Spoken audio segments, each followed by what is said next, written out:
दोस्तों नमस्कार। आज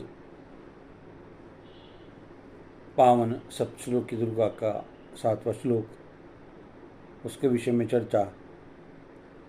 हम सुबह उठे, सामान्यतः जैसे उठते हैं,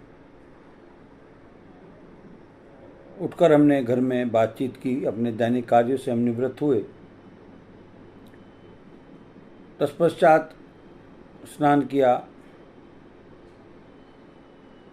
और अपनी दिनचर्या शुरू की, क्योंकि पूजा तो बहुत से हिंदू करते नहीं। अब बहुधा सुनने को मिलता है कि किसी माँ से कहें कि आपका बच्चा पूजा पाठ में क्या करता है, तो कहते हैं कि वो तो कुछ नहीं करता। तो इसलिए मैंने कहा कि दिनचर्या से निवृत्त हुए, दैनिक कार्यों से, और उसके बाद अपनी दिनचर्या में हम संलग्न हो गए। घर से बाहर जाने पर पता लगा कि अमुक व्यक्ति जो कल हमारे साथ थे, कल शाम तक हमारे साथ थे, कल रात तक हमारे साथ थे, अब नहीं रहे, और हमें अफसोस हुआ। फिर चर्चा चली तो पता लगा कि 2 दिन पूर्व कोई और व्यक्ति भी चोटिल हो गए और वो हॉस्पिटल में एडमिट हैं, उनका ऑपरेशन होना है।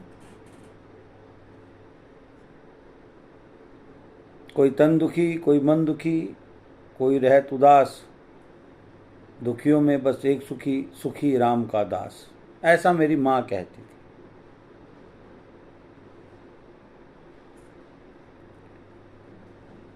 खैर, सप्तश्लोकी दुर्गा का 7वां मंत्र कहता है, सर्वा बाधा प्रशमनम त्रैलोकस्याखिलेश्वरी एवमेव त्वया कार्यमस्मद्वैरी विनाशनम। हे भगवती जगत जननी महामाया, हमारी सारी बाधाओं को इसी प्रकार दूर करती रहो। और यहीं पर तो पेंच है जो मैं आपसे कह रहा था। इसी प्रकार तो दूर करती रहो। किस प्रकार के? सुबह हम तो उठे, पर जिनसे हम कल रात बात कर रहे थे वो नहीं उठे। हम तो स्वस्थ हैं, परंतु जिनसे हम परसों बात कर रहे थे उनका स्वास्थ्य जानने के लिए हमें अस्पताल जाना होगा। और कौन बीमार पड़ना चाहता है? कौन काल के गाल में समाना चाहता है?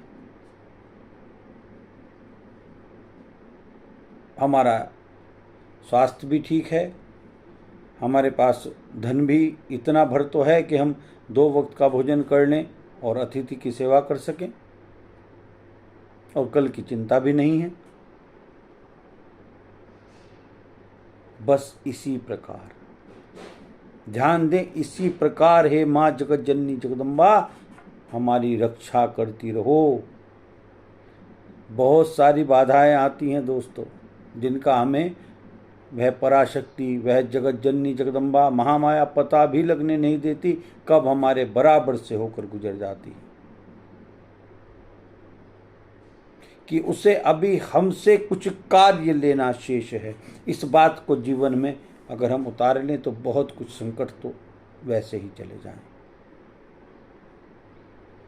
यहाँ नित्य यज्ञ जो होता है, उसके प्रतिदिन विश्राम से पूर्व हम प्रार्थना करते हैं कि हे भगवती महामाया जगत जननी माँ जगदम्बा, हमें सामर्थ्य दो कि हम लोग परोपकारी कार्यों में लगे रह सकें।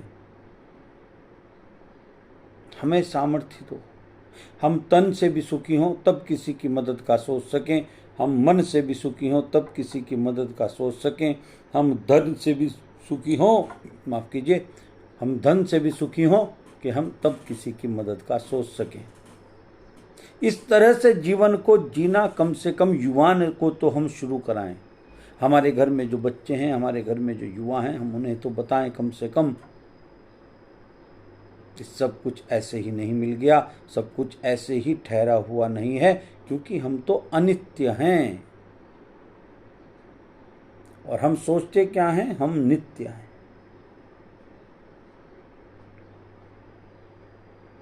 ये फर्क समझना होगा।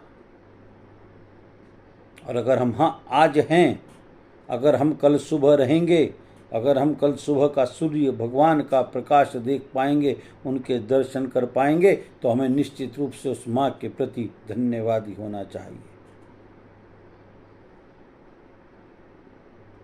सप्तश्लोकी दुर्गा प्रबंधन का भी ग्रंथ है। सप्तश्लोकी दुर्गा विज्ञान की अभी विमर्श है। सप्तश्लोकी दुर्गा स्वास्थ्य का भी सूत्र है। सप्तश्लोकी दुर्गा सामाजिक चिंतनों का भी पूरी तरह से संशय हटाने वाली है। और 7वां मंत्र तो सब कुछ कह दे रहा है। इसी प्रकार माँ हमारा भला करती रहो और हमारे शत्रुओं का शमन करती रहो। इसी प्रकार जैसा कि आज तक अभी तक मेरे साथ हुआ कि मैं आपसे बात कर पा रहा हूं। ना जाने कौन क्षण आखिरी है, ना जाने कौन श्वास आखिरी है।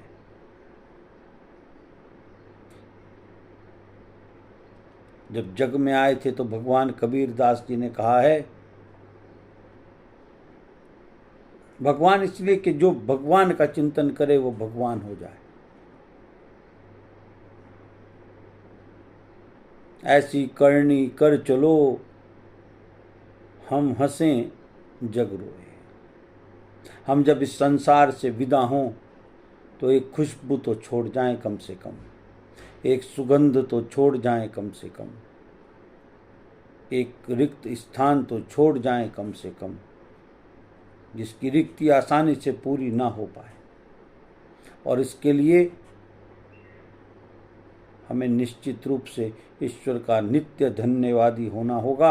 और ईश्वर का धन्यवादी होने का सीधा सीधा मार्ग है, उसको कृतज्ञता प्रकट करने का बस एक ही मार्ग है, नित्य हरि चर्चा और नित्य हरि सेवा।